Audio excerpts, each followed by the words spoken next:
As we have been doing all month here on South Bay Sunday, we're featuring veterans who make a difference and saluting them and thanking them for their service. This is the month of the veteran, November, and we're very pleased to welcome Ron Tate, the President and Chief Executive Officer and co-founder of Digital Media Instructional Technology Services. It was my pleasure to watch you go by and wave quickly at you in the Veterans Day Parade, which must have been a treat. Now, how about you? Was that your first time in the parade? Very first time. Yeah. Very first time. It was a joy. It was a true joy. Yeah, there are so many veterans out there and so many people who support them. I like that. You know, I assume as we look at the crowds that a lot of those people are friends and family. Yeah, when we first got there, we noticed that there were a lot of different organizations, just from high school bands to, Boy Scouts, Girl Scouts. People in service, people who are thinking about service, young people, Yeah. Girl Scouts, as you said, Boy Scouts, Cub Scouts, all of them in that uniform and probably thinking about the day that they can serve their country in a more significant way. That's what I'm definitely hoping for. When I saw some of the older vets, Mm-hmm. the ones who actually, Mhm. were in the heat of battle back in the day, Yeah. proudly wearing their Yeah. uniforms. It just makes you warm. Yeah, You it know? does. We had 102-year-old World War II veteran, just amazing. Wow. We had a nurse who was actually at Normandy on the third day after the landing there helping patch up people. That is incredible. That is the history, the stories they tell. That really Yeah. is the greatest generation. But you're not shabby about it all, You're no No. slacker. No. My time in the service, when I came in 86, Uh-huh. 86, I joined the Navy. Okay. Went into mechanical engineering. Didn't really know what I wanted to do. I was 19 years old. I didn't know what I wanted to do. Went through the school, the trainings, and wanted to serve my country. And like a lot of young people, I wanted to get away. I'm from Fresno, California. Okay. From Fresno, California. There's not a whole lot going on if you not really sure what you want to do. You see the world and figure it out. That's exactly how it went down. How did you serve? Where did you serve? I was stationed in Alameda, the USS Carl Vinson. Okay. Yeah. You know that one well. Yeah. We went a lot of places. My introduction to the Carl Vinson. Well, I was there about a week, and we left for 6 months. So Is that right? That was my congratulations. Yeah. Welcome aboard. Welcome Let's go. aboard. We're out. We're gone. I'll see you in 6 months. What kind of service did you see out there? We saw a lot of, being in the Navy, obviously you're out to sea. So we traveled around, secured certain areas, Okay. made sure that, you have to be there if something happens, the carrier has the planes on it and stuff like that. And we saw a bunch of, water. I have some Navy SEAL friends, so I'm getting the sense that you did some things you really can't disclose. Absolutely. Okay, well, thank you for your service. You're very welcome.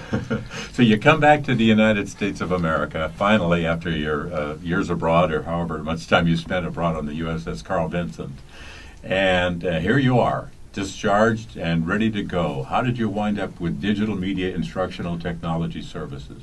Oh wow! It was a travel. It was a journey. When I got out, like most of us, I could go to school. I had the GI Bill, but I actually got married, Mm-hmm. and I didn't want to go back to school right away. So I tried to work, and then you realize that the skills that you have are strictly based on military standards, not civilian standards. Okay. And if I didn't want to go work at a shipyard, then I'd have to go back to school. Uh-huh. And I wasn't ready to go back to school. I was ready to go to work. So I reached out to the veterans organizations and all these job sources that they had available, and none of them were really capable of helping me. And it was very frustrating, extremely frustrating. Do I want to go work in warehouse, or do I want to go work in shift work? Doing things like that. I'm like, no, that's not what I want to do. You sure it had to be very frustrating to get the training you got and then find out you can't apply it to the real world. Definitely, that was a real problem, and that's kind of, what created that first spark as to say, you know what, there's got to be an easier way to do this. And there's got to be a lot more people like you. That's true. That's so true. And that's where we are now. That's how we got here. Was, fast forwarding to now. I'm going to back up, but fast forwarding to now, having conversations with vets who are probably, well, some of them are homeless. Because they have so similar problems. Plus, they have some PTSD issues as well, and some of those unresolved, unspoken issues that they have that they only talk amongst themselves. They don't. And there's this. They can't tell a civilian about it. Well, no, they don't want to. I mean, some of them do, but they don't think that anything can be done about it. It's like you talking to a doctor, and the doctor asks you, "Is everything okay?" You go, "Yeah," but when you walk out, you go, "Man, my arm's been hurting me for weeks." Or my shoulder or my chest. But they don't want them to think that they're vulnerable. Or it's like something that's too personal to really expose to somebody exactly, else. Exactly. And I have friends that I served with who have medical issues that they didn't reveal until much later. It sounds like, it's interesting to me because serving is a very proud thing. And you serve your country. Yes, sir. You're in the U.S. Navy, a very proud place to be. And yet, the training you got fell short.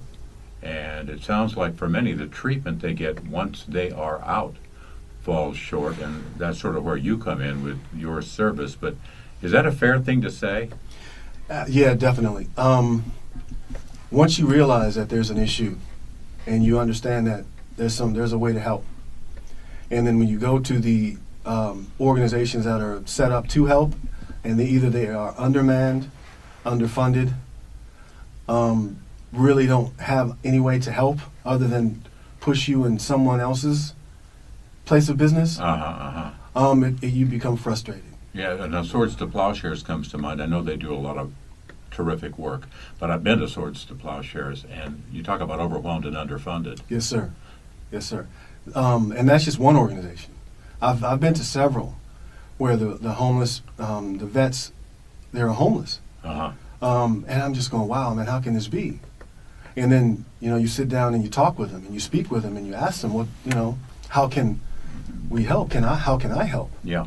And some of the discussions are, well, you're not going to be able to help us.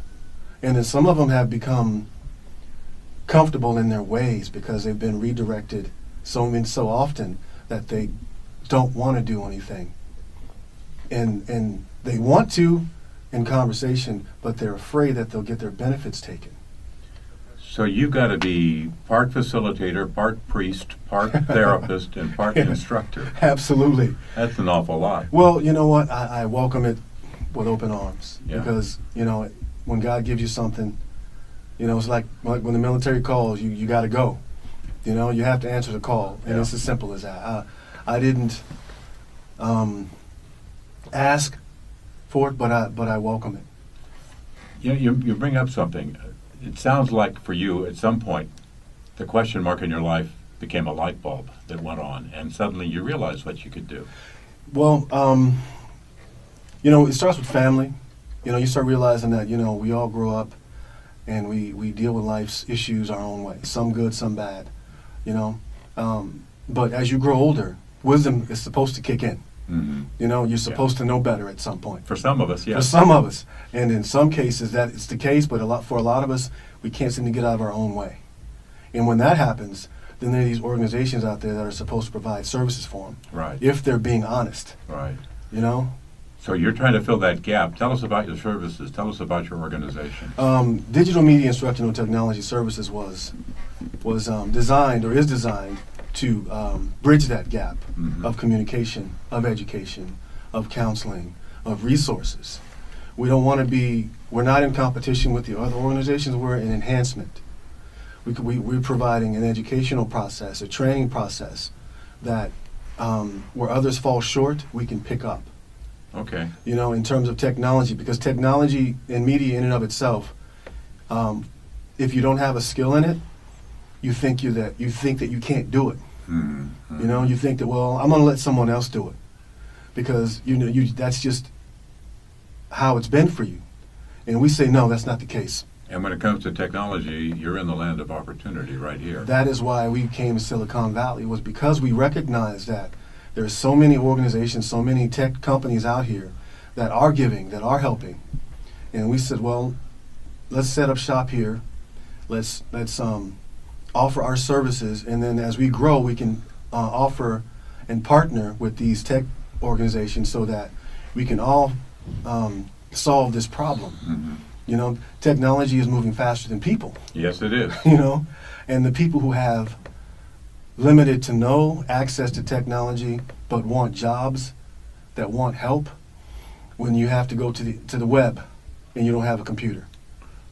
But here you are. Here we are. Yeah. Here So we are. okay, let's talk about that. Some of the services. You're talking to Ron Tate, the founder, co-founder, president, and chief executive officer for Digital Media Instructional Technology Services. Came to know Ron and be aware of him during the Veterans Day Parade this year in San Jose. He's a Navy veteran, and he's put this service together, in case you just tuned in, to help veterans sort of, not rehab, that's not a good word, but sort of reorient themselves to where we are and hopefully succeed. So technology services is what you do, sort of remedial. In other words, do you take guys and start them at the very bottom and work their way up? That's the plan. The plan is to hope that you don't have any real technology skills, or you're behind in your skills in media or social media, Mm-hmm. or math. We also have a component of mathematics and writing, because in order to sometimes communicate better, you have to relearn how to communicate. I mean, how to speak. Okay. How to speak on paper or how to speak online to get your point across, and when doing resumes, and because we do those things as well. This is really remedial then. You're Yes, really sir. starting right at the basics. We want you to have more ambition than experience. We want you to, you've been told no, or maybe you just said no. Mm-hmm. Well, we don't want you to, you're not going to be told no, not if I have anything to do with it. No, it's not acceptable. No is not an acceptable answer going forward, not if you truly mean what you say when you say you want to get help. How many veterans are you working with right now? Right now, we're reaching out to the veterans organizations throughout Santa Clara County. Okay. They're trickling in as we speak, but I'm glad that I'm here, so that hopefully they're all listening, so that we can do more. And there's some other groups that you're reaching out to. You mentioned at-risk youth. Were you one of those kids when you went into the Navy?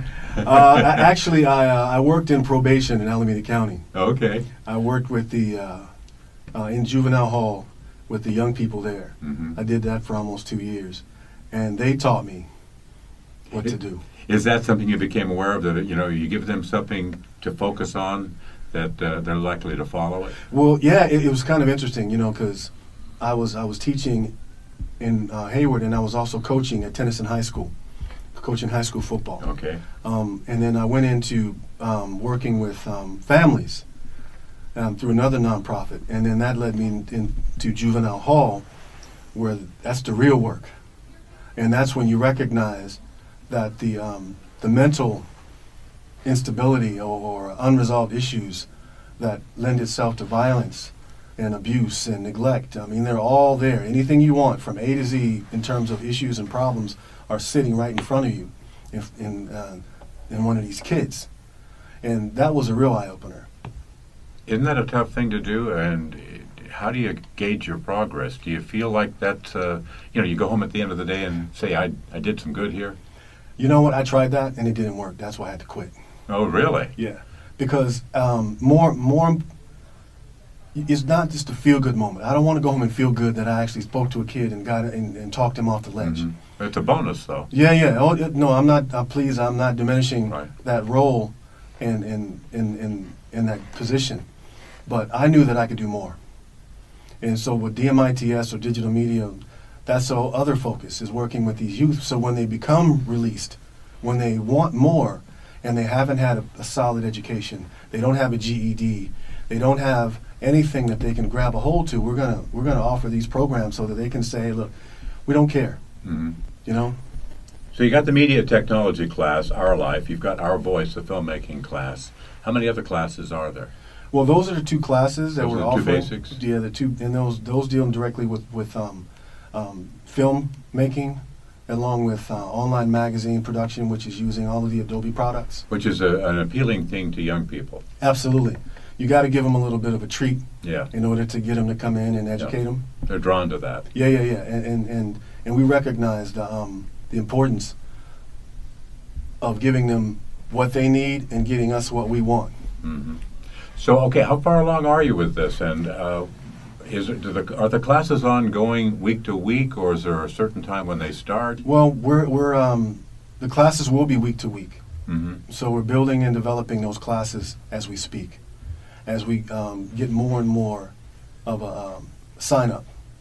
So we're trying to get these classes here so that we can actually do what we said we were going to do. All right. Well, somebody wants to sign up. How do they do that? Well, they can go online to www.dmits.org, and there's you can sign up right there on the links that'll take you right to the classes and class schedule. Or you can come on into our office at 206 North Bascom Avenue, and we'd love to have you. Right here in San Jose? Yes, sir. All right. I actually Googled DMITS, and it came right up. Yes, sir. It's at the Okay. top of the list. But give us that triple W again. www.dmits.org. Is there a number we can call? The number is on the site. Good answer. Yes. Good answer. Yes. Check them out. Digital Media Instructional Technology Services, Ron Tate.